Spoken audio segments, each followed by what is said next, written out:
आता इंधन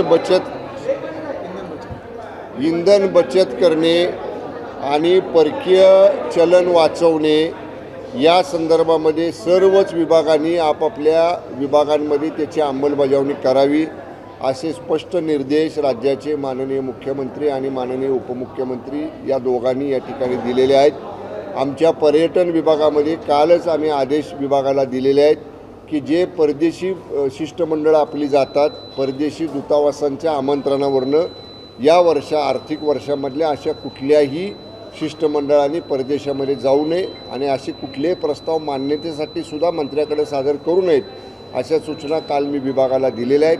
क्षेत्रीय अधिकारी जे आमचे आहेत जिल्हा स्तरावरचे विभाग स्तरावरचे मुंबईमध्ये आम्ही लोक बैठका घेताना क्षेत्रीय अधिकाऱ्यांनी तिथून ऑनलाईन बैठकीला जॉईन करावं।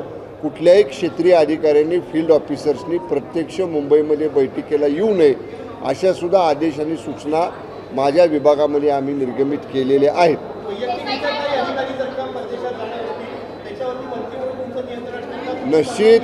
निश्चित मी जरी कायद्यात ती तरतूद नसली तरी आमच्या विभागातल्या सर्व अधिकाऱ्यांना मी सांगेन की कुठल्याही अधिकाऱ्यांनी अगदी स्वतःच्या खाजगी दौऱ्यावर स्वतःच्या पैशातनं जरी ते करत असले तरीसुद्धा परदेशी दौरे टाळावेत, परदेशी दौरे करू नयेत अशा विभागाला अधिकाऱ्यांना सुद्धा मी सूचना देईन। मी स्वतः सव्वा महिन्यापूर्वी माझा ठरलेला लंडन, पॅरिस, आम्स्टरडॅम हा कुटुंबासमवेतचा खाजगी दौरा होता, पूर्णतः खाजगी होता, कुठलाही सरकारी सहभाग त्याच्यामध्ये नव्हता।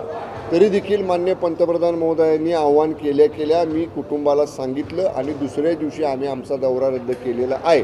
त्यामुळं वैयक्तिक मौजमजेपेक्षा वैयक्तिक सुट्टीला जाण्यापेक्षा देशाच्या हिताला आपण सगळ्यांनी प्राधान्य दिलं पाहिजे।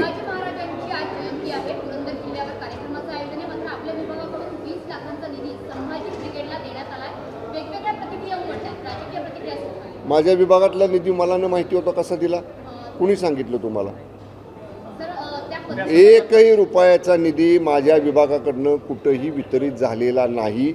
कार्यक्रम वेगवेगळ्या ठिकाणी जयंती पुण्यतिथीचे होत असतात पण माझ्याकडं आत्तापर्यंत तरी असा निधी मंजूर करायची कुठलीही नस्ती आलेली नाही। तुम्ही खात्री करा, मी माझ्या विभागापुरतं सांगतो आहे, माझ्या पर्यटन विभागानं कुठल्याही अशा पद्धतीच्या स्पॉन्सरशिपच्या निधीचं वितरण किंवा निधीला मंजुरी दिलेली नाही।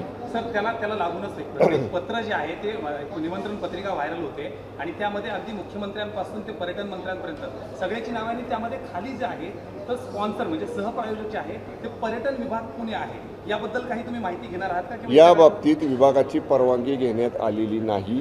मी याच्या बाबतीतला स्पष्ट अहवाल जिल्हाधिकारी पुणे यांच्याकडनं आणि आमचे जे क्षेत्रीय अधिकारी आहेत आमचे सहसंचालक पर्यटन विभाग पुणे यांच्याकडनं या बाबतीतला अहवाल मी मागवून घेतो। तुमच्या नावाचा वापर केलेला आहे त्याच्यावर कारवाई होणार का? माझं एकट्याचंच नाही नाव, त्या पत्रिका जर आपण पाहिली नाही तुम्ही जर पत्रिकेमध्ये अनेक निमंत्रितांची नावं आहेत आणि खाली प्रायोजक सहप्रायोजकमध्ये सुद्धा अनेक नावं आहेत। म्हणूनच जिल्हाधिकारी पुणे आणि सहसंचालक पर्यटन विभाग पुणे यांच्याकडनं या बाबतीतला आजच तातडीनं अहवाल मी मागवून घेतो।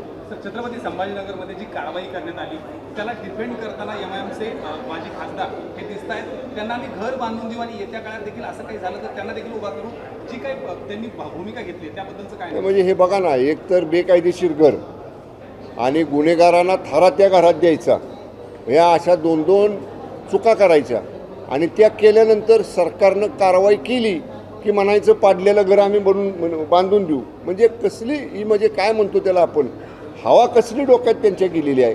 प्रशासनाला ते मानत नाहीत, नियमाला मानत नाहीत, कायद्याला मानत नाहीत, म्हणजे स्वतःचा वेगळा कायदा त्यांना तयार केलेला आहे का? असली मगरुरी बिलकुल राज्यामध्ये सहन केली जाणार नाही। जो कोणी कायद्याचं उल्लंघन करेल तो कितीही मोठा असला तरी त्याच्यावर नक्की कारवाई होईल।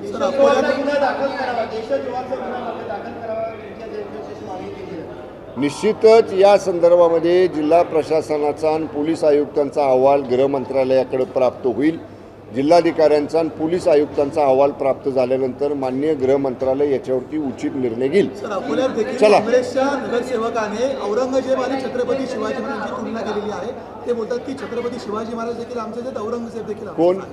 अकोल्याचे काँग्रेसचे नगरसेवक आहेत. नाही बघा, आता औरंगजेब आणि छत्रपती शिवाजी महाराजांचं कर्तृत्व हे एवढं मोठं होतं, हिमालया एवढ्या उंचीचं, की त्यांच्या कर्तृत्वाची कोणाबरोबरही तुलना होऊ शकत नाही.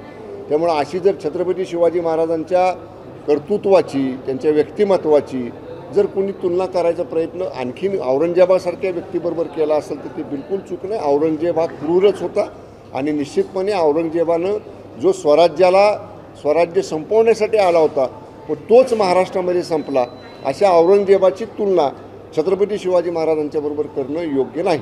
Okay, thank you. चला, नाही आता बस, मला लग्नाला जायचं. 100% अशा पद्धतीचं वक्तव्य करणाऱ्या श्री इम्तियाज जलील यांच्या सगळ्या वक्तव्याची चौकशी केली पाहिजे. पोलीस आयुक्त संभाजीनगर यांनी त्यांची सगळी वक्तव्य तपासून गोपनीय अहवाल पोलीस आयुक्तांचा माननीय गृह मंत्रालयाकडे आजच्या आज सादर केला पाहिजे. त्यानुसार इम्तियाज जलील यांच्यावर सुद्धा कडक कारवाई झाली पाहिजे. Sir, okay. राज्य सरकारने एक महत्त्वाचं परिपत्रक काढलेलं आहे, ज्यामध्ये आता शासकीय सर्व बैठका ऑनलाईन घ्यायचे आदेश आहेत. दुसरं महत्त्वाचं, वरिष्ठ अधिकारी आहेत, त्यांनी मेट्रो, लोकल आणि बसने प्रवास करण्याची सूचना दिल्या. अशा प्रकारे अगदी बरोबर आहे. मी मगाशी म्हटलं तसं पेट्रोल, डिझेल, इंधन बचत हे करायचं असेल तर मी ज्याचा उल्लेख केला की बहुतांशी बैठका ह्या ऑनलाईन घेतल्या गेल्या पाहिजेत. क्षेत्रीय अधिकाऱ्यांना राजधानीच्या ठिकाणी मंत्रालयामध्ये बोलवणं योग्य नाही. त्यांनी ऑनलाईन मीटिंग जॉईन केल्या पाहिजेत आणि सहसा मंत्र्यांनी देखील प्रवास जेवढा टाळता येईल तेवढा टाळायचा प्रयत्न केला पाहिजे. आपल्या जिल्ह्यातनं, आपल्या मतदारसंघातनं असून तिथून ऑनलाईन जरी काम केलं तरी मंत्री करू शकतात. त्यामुळं अशा पद्धतीनं इंधन बचत करण्याच्या अनुषंगानं जे उपाययोजना करायच्या त्या सगळ्या शासनाकडनं आणि विशेषतः सर्व मान्य मंत्री महोदयांकडनं केल्या जातील.